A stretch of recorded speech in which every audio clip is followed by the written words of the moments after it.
Assalamualaikum warahmatullahi wabarakatuh. Saya Teti Kurniawati, CGP Angkatan 2 dari SMP Negeri 3 Bale Endah, Kabupaten Bandung. Kali ini saya akan menampilkan aksi nyata saya pada modul 2.1 dan 2.2 tentang pembelajaran berdiferensiasi dan pembelajaran sosial dan emosional. Selamat menyaksikan. Assalamualaikum warahmatullahi wabarakatuh. Waalaikumsalam warahmatullahi wabarakatuh. Bagaimana kabarnya hari ini? Alhamdulillah baik. Baik, Bu. Alhamdulillah baik. Pak, protokol kesehatannya kalian selalu jaga ya, biar kita terhindar dari si COVID itu ya. Nah, coba untuk pembelajaran silakan isi daftar hadirnya di kolom chat di room ini ya. Kemudian juga nanti kalian bisa isi daftar hadir yang sudah Ibu sediakan di Google Classroom masing-masing. Sebelum kita belajar, mari kita berdoa terlebih dahulu. Berdoa dimulai. Berdoa selesai. Oke, baik. Anak-anak, bagaimana keadaan kalian hari ini? Baik-baik saja? Senang? Atau gembira? Atau sedih? Atau seperti apa? Silakan boleh kalian mengisinya via chat ya, dengan emoticon, atau mau langsung boleh perasaannya sekarang. Yang senang, Cung?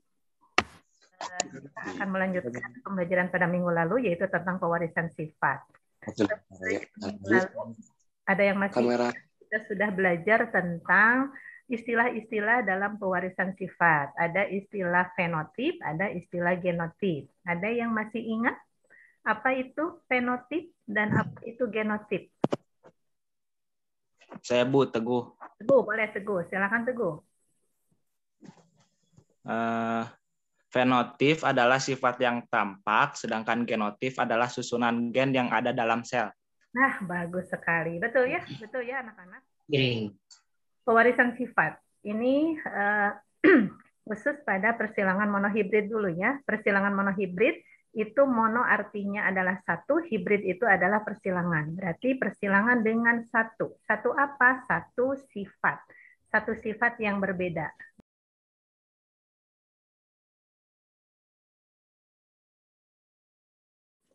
Persilangan monohibrid. Jadi tadi yang pertama di sini kalian menyiapkan 100 buah kancing atau model gen merah dan 100 model gen putih ya. 100 itu berarti 50 pasang gen merah dan 50 pasang gen putih begitu ya.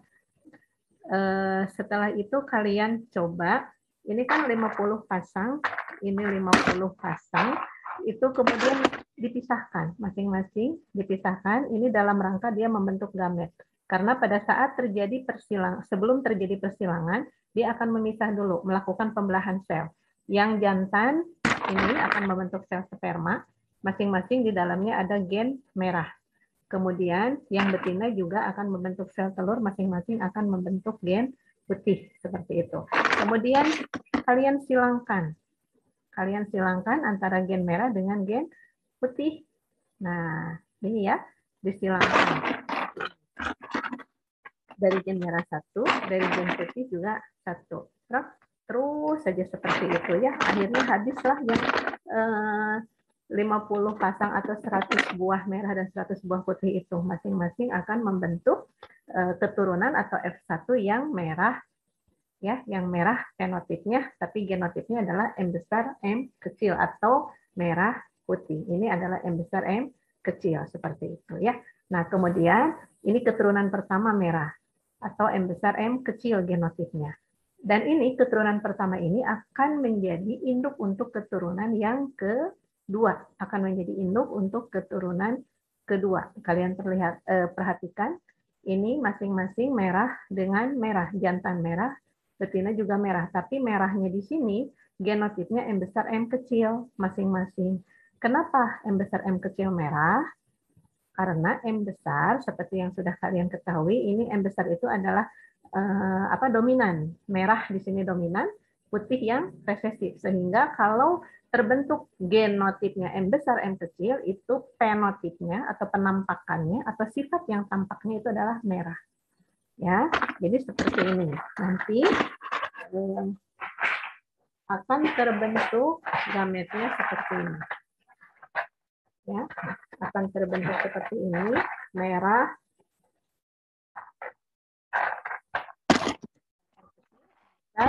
M kecil. Kemudian masing-masing terpisah, M besar dengan M kecil seperti ini. Semuanya terpisah di yang jantan maupun di yang betina, sehingga nanti akan terbentuk masing-masing di yang jantan itu adalah gamet M besar dan M kecil, di yang betina juga gamet M besar dan gamet M kecil. Kemudian kalian silangkan dengan cara menutup mata kalian, menutup mata, kemudian ambil dari kotak yang jantan itu satu, gametnya, kemudian dari kotak yang betina satu. Misalnya, oh ini putih-putih, kemudian masukkan ke dalam tabulasi putih-putihnya satu, begitu nanti ya ada tabulasi. Nah, ini Ibu perlihatkan dulu persilangannya. M besar, jadi M besar, ya penotipnya merah. M besar, M kecil, jadi M besar, M kecil, penotipnya juga merah. Kemudian kalau terjadi persilangan M kecil dengan M besar, akan terbentuk M besar, M kecil, penotipnya juga merah. Kemudian kalau terbentuk M kecil akan terbentuk warnanya putih, begitu ya. Nah, itu semua kalian lakukan sampai selesai, sampai habis mengambilnya. Kemudian masukkan ke dalam tabulasi atau ke dalam tabel ini ya. Tabel ini nanti jumlahnya tentukan berapa. Oke, Ibu kasih waktu 15 menit ya. Untuk kegiatan praktikum kali ini, Ibu sudah memberikan ke kalian link LKS-nya atau lembar kerjanya, juga link untuk materi pembelajarannya. Silakan dipelajari dan kemudian silakan dikerjakan praktikumnya sesuai dengan perintah yang ada di dalam lembar kerja. Ya, sambil melakukan praktikum, silakan kalian berkoordinasi dengan teman-temannya, bekerja sama dengan teman-temannya via chat WA boleh atau melalui chat inbox yang ada di room ini. Oke ya, silakan. Sudah selesai semuanya? Sudah selesai ya? Sebelum kita lanjutkan dengan presentasi hasil praktikum kalian, kalian sepertinya sudah kelelahan juga untuk melakukan praktikum. Coba sekarang kita lakukan untuk relaksasi ya, untuk teknik stop. Untuk teknik stop, silakan kalian tegap sikap sempurna. Tangan ada di atas paha kedua-duanya, kemudian boleh memejamkan mata. Kita ini melakukan teknik stop untuk relaksasi ya. Kita lakukan yang pertama, tarik nafas dalam-dalam melalui hidung. Rasakan kesegaran oksigen masuk ke dalam seluruh pembuluh-pembuluh darah kalian. Masuk melalui jari, jemari kaki, dan tangan kalian, seluruh urat nadi kalian. Hembuskan nafas melalui hidung sambil mengeluarkan seluruh kepenatan dan kekesalan yang ada dalam diri kalian. Selesai. Bagaimana rasanya? Enak. Ya, relax. Nah, itu barusan. Untuk selanjutnya, silakan kalian presentasikan hasil kegiatan praktikumnya. Ibu share dulu yang lembar kerjanya ya. Nomor 8. Siapa yang sudah selesai tadi? Tadi genotipnya merah besar dan merah besar. M besar. Ya. M besar. Oke. Untuk penotipnya apa? Fenotipnya merah. Oke. Untuk merah putih, genotipnya? Merah putih genotipnya M besar sama M kecil. Oke. Penotipnya? Merah. Ya. Untuk putih-putih, genotipnya apa? M kecil dan M kecil. Ya. Terus penotipnya? Fenotipnya putih. Oke. Jumlahnya sekarang, yang merah-merah, M besar jumlahnya tadi berapa? 28. 8. Untuk yang merah putih? Merah putih 45. Ya, untuk putih-putih berapa? 27. Ya, oke. Sekarang dibulatkan Teguh. Coba, kalau dibulatkan jadi berapa itu? Perbandingannya. Yang merah-merah dibulatkan jadi 1. Ya, yang merah putih. Yang merah putih jadi 2. Ya, yang Yang putih-putih jadi 1. Oke, ya, betul ya. Nah, sekarang coba dari perempuan siapa lagi? Yang sudah? Saya, Bu. Siapa? Mega. Oke, Mega silakan Mega. Merah-merah berapa Mega? Merah-merah 20. Merah putih? Merah putihnya 51. Ya, putih-putih? Putih-putihnya 18. Oke, jadi berapa? Yang merah-merah kalau dibulatkan menjadi 1. Kalau yang merah putih jadi 2. Kalau putih-putih jadi 1. Oke, jadi sama semuanya ya. Alhamdulillah dapat semuanya. Ya, baik. Untuk yang nomor 1. Pada langkah nomor 2, kotak jantan dan betina memiliki 50 kancing merah dan 50 kancing putih yang tidak berpasangan. Mewakili gen pada fase apakah hal tersebut? Fase gamet. Fase gamet. Iya, betul ya. Kemudian yang nomor 2. Genotip M besar M kecil, fenotip merah. Genotipnya M besar M kecil, fenotipnya merah. Oke. Nomor 3. Merah. Iya, merah ya. M besar M kecil. Jadi kesimpulannya adalah hasil persilangan monohibrid dari persilangan antara M besar M kecil disilangkan dengan M besar M kecil. Hasilnya adalah perbandingan genotip F2-nya. 1 M besar, 2 M besar M kecil, 1 M kecil M kecil. Sedangkan perbandingan fenotip F2-nya adalah 3 merah banding 1 putih. Ya, itu adalah hasil dari kesimpulan kita kali ini. Oke anak-anak, praktikum kita sudah selesai, hasilnya juga selesai, alhamdulillah. Silakan sekarang kalian tulis di buku jurnal kalian, ya. Kalian sudah punya buku jurnal. Di sini apa yang menarik dari hasil pembelajaran kita kali ini? Kemudian juga hal baru apa yang sudah kalian dapat, yang sudah kalian alami sekarang. Jadi hal apa yang menarik, hal apa yang sudah yang baru yang dialami, kemudian apa yang berubah pada pikiran kalian. Yang paling penting adalah apa yang akan dilakukan kalian selanjutnya.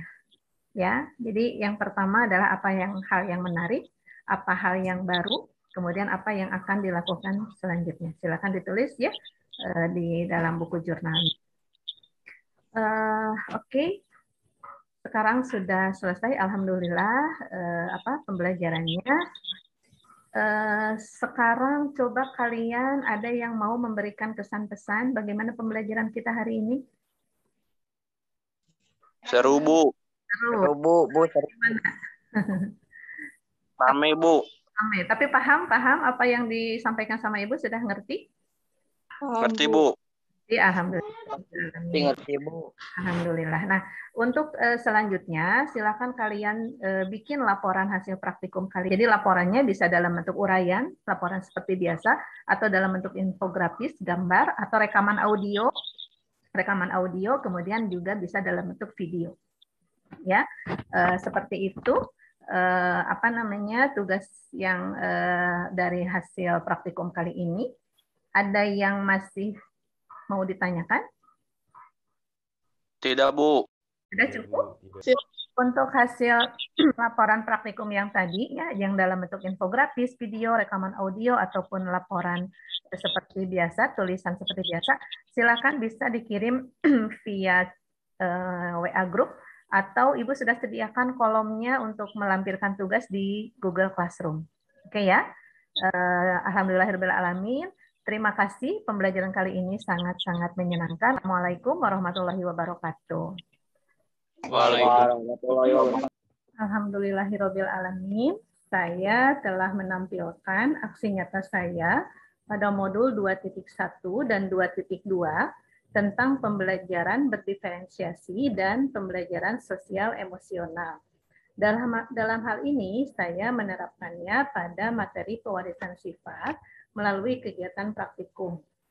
Saya sangat senang melakukan pembelajaran kali ini, karena yang pertama, anak-anak juga sangat semangat dan antusias untuk melakukan kegiatan pembelajaran, meskipun dalam kondisi pandemi, jadi pembelajaran melalui daring seperti ini. Yang kedua, mereka fokus dalam melakukan pembelajaran. Yang ketiga juga mereka senang, apalagi pada saat teknik stop, lebih rileks katanya. Nah, melalui pembelajaran berdiferensiasi kali ini, kebutuhan belajar peserta didik dapat terakomodir. Demikian juga melalui pembelajaran sosial dan emosional, peserta didik dapat mengenal emosinya, memiliki kesadaran diri, juga dapat berhubungan sosial melalui kegiatan praktikum kali ini. Pembelajaran berdiferensiasi dan sosial emosional kali ini memberikan nuansa baru bagi saya, baik dari mulai perencanaan maupun dalam proses pelaksanaan pembelajaran. Perencanaan dan pelaksanaan pembelajaran yang sudah saya lakukan sebelumnya tidak memperhatikan kebutuhan belajar peserta didik, juga tidak memperhatikan keadaan sosial dan emosionalnya. Tapi dalam pembelajaran kali ini, saya menerapkan pembelajaran berdiferensiasi dan sosial emosional. Dalam konteks pembelajaran berdiferensiasi, saya menerapkan diferensiasi proses dan produk. Dalam diferensiasi proses, untuk memenuhi kebutuhan murid dalam gaya belajar yang berbeda-beda, mereka dapat mendengarkan penjelasan saya untuk yang auditori, dapat memperhatikan gambar-gambar dalam tayangan PowerPoint untuk yang visual, dan dapat melakukan praktikum untuk yang kinestetik. Dalam hal diferensiasi produk, saya membebaskan peserta didik untuk membuat laporan praktikum sesuai dengan gaya belajar mereka. Boleh dalam bentuk laporan uraian biasa, boleh dalam bentuk infografis, laporan dalam bentuk rekaman audio, maupun dalam bentuk video. Pembelajaran sosial dan emosional dalam hal ini pengenalan emosi melalui penyampaian kondisi perasaan di awal-awal pembelajaran, kemudian pengelolaan diri melalui menulis dalam buku jurnal tentang hal-hal yang menarik atau hal yang baru, dan juga hal apa yang akan dilakukan selanjutnya setelah melakukan kegiatan pembelajaran kali ini. Juga dalam hal keterampilan berhubungan sosial melalui bekerja sama dalam kegiatan praktikum. Hasil pembelajaran kali ini, saya rasa lebih baik daripada pembelajaran pada masa yang lalu. Pembelajaran peserta didik juga lebih antusias dalam mengikuti pembelajaran karena adanya kemerdekaan belajar dengan memperhatikan gaya belajar mereka, juga memperhatikan keadaan sosial emosional mereka, sehingga target pembelajaran saya dapat tercapai. Insya Allah pembelajaran kali ini berguna untuk mereka pada masa yang akan datang. Banyak sekali manfaat yang dapat diambil, mereka dapat menjadi ahli genetika, pengusaha ternak, ahli dalam bidang pertanian untuk mendapatkan bibit unggul. Juga selain itu melalui pembelajaran sosial emosional mereka lebih mengenal emosinya, bisa lebih mengendalikan diri, kemudian juga bisa lebih berkolaborasi. Tentunya dalam pembelajaran tadi ada banyak sekali kekurangan, tapi dalam hal ini yang bisa saya tangkap yang lebih ke arah yang perlu diperbaiki pada masa yang akan datang adalah dalam hal memotivasi peserta didik agar mereka dapat lebih percaya diri, terutama dalam melakukan kegiatan presentasi dan menjawab pertanyaan, kemudian juga dalam menyampaikan pendapat. Dari pembelajaran tadi, saya masih banyak melihat peserta didik yang terlihat malu-malu dalam menyampaikan pendapatnya. Semoga di masa yang akan datang, pembelajaran dapat lebih interaktif, peserta didik dapat lebih terbangun kepercayaan dirinya, sehingga kemerdekaan belajar dan pembelajaran yang berpusat pada peserta didik dapat terwujud. Demikian refleksi saya. Terima kasih atas perhatiannya. Mohon maaf atas segala kekurangan. Wassalamualaikum warahmatullahi wabarakatuh.